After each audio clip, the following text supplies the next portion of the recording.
Welcome to the show. In a very chaotic and sleep deprived overnight session, the House of Representatives passed just barely Donald Trump's really flagship tax and spending bill called the Big Beautiful Bill, the One Big Beautiful Bill. It was a razor thin margin, 215 to 214. It happened just shy of 4 a.m. Pacific time, I guess, almost 7 a.m. Eastern time. And the vote came after a whole bunch of floor fights and arguments and speeches and last minute arm twisting. And they broke into a chant of USA, USA, Republicans did, as Trump gets a temporary win. This is certainly one of the most controversial legislative packages in years. We talked earlier this week about what's in it. I'll refresh that with you in a moment. Here are Republicans triumphantly and courageously celebrating. I don't really mean that, but it may be a premature celebration. We'll talk about why a little bit later. Take a listen. On this vote, the yeas are 215, the nays are 214, with one answering present. The bill is passed.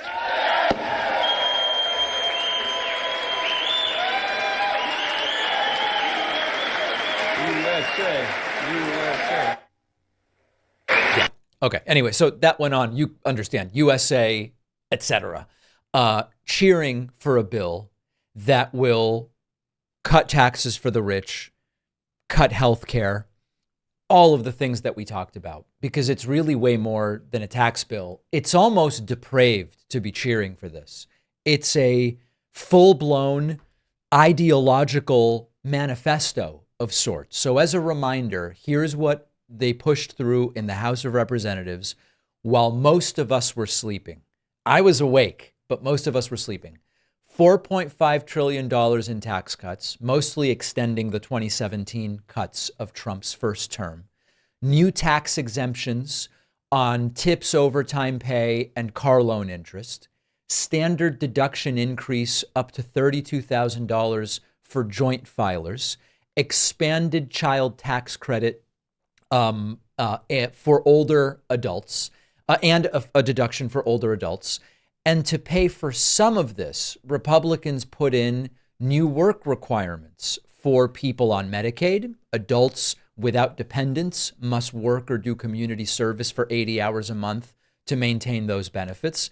For SNAP and food stamps, similar work rules now applying to people up to 64 years of age, including even to some parents with school-age kids. What will that mean? It means some people will lose Medicaid, some people will lose SNAP and food stamps. It's the point of it. Let's make it more difficult to keep those benefits and kick some people off.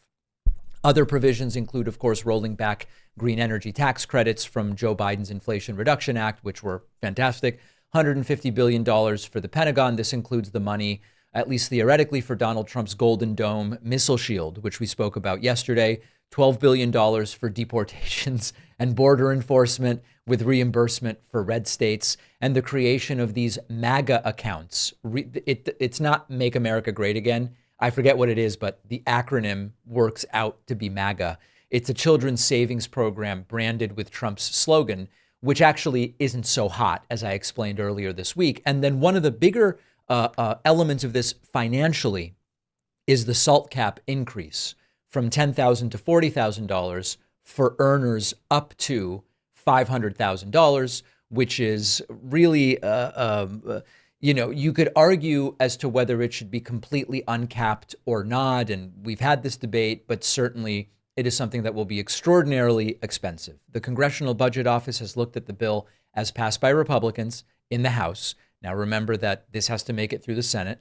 It's not going to make it through the Senate in this form. Doesn't even have a chance. I'll talk to you about that a little bit later. But if this version became the law, I'm just a bill up on Capitol Hill, and if it becomes the law, 8.6 million people would lose health insurance if passed like this.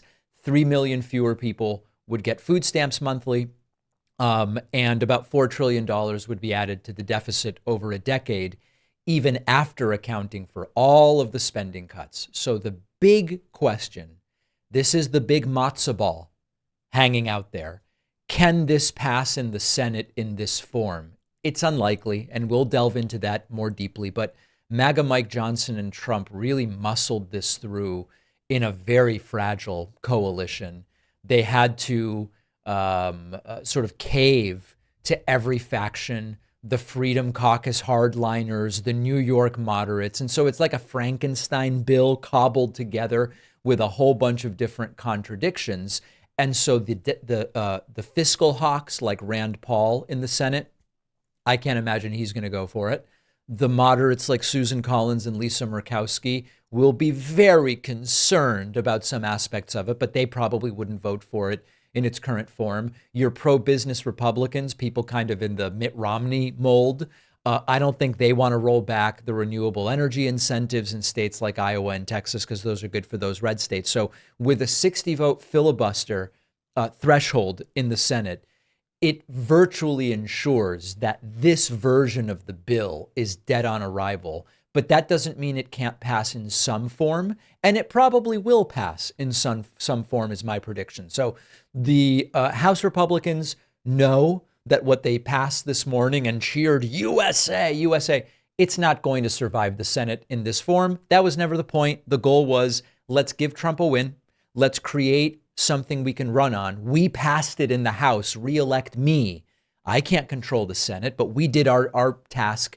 And then they will frame it as not only did we do tax cuts, we also did border security, immigration enforcement, all of it. And I think in MAGA world, based on the hours that have elapsed since 7 a.m. Eastern this morning, I think MAGA world is falling for it. The sun rose over Washington like a phoenix over the horizon, and Republicans celebrated despite the fact that this will probably go to the Senate graveyard. They'll probably pass something, but it's not going to be this.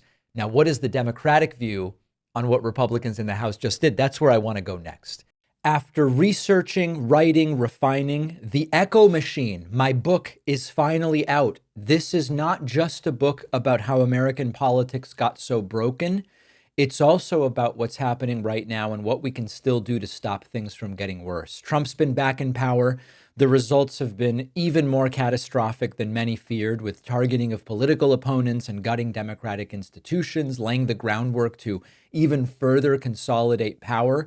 But the thing is that none of this is inevitable. The same forces that brought us here can be countered if we understand how they work and what to do about them. And that's what the Echo Machine is all about. Some say that without corporate media backing, books like this can't succeed. I think we can prove them wrong. You can get the Echo Machine right now at davidpakman.com/echo on Amazon, Barnes & Noble, Audible, Kindle, or by calling any local bookstore and asking them to order it. This book is more important than ever. If you care about what happens next, and I do, check out the Echo Machine today at davidpakman.com/echo.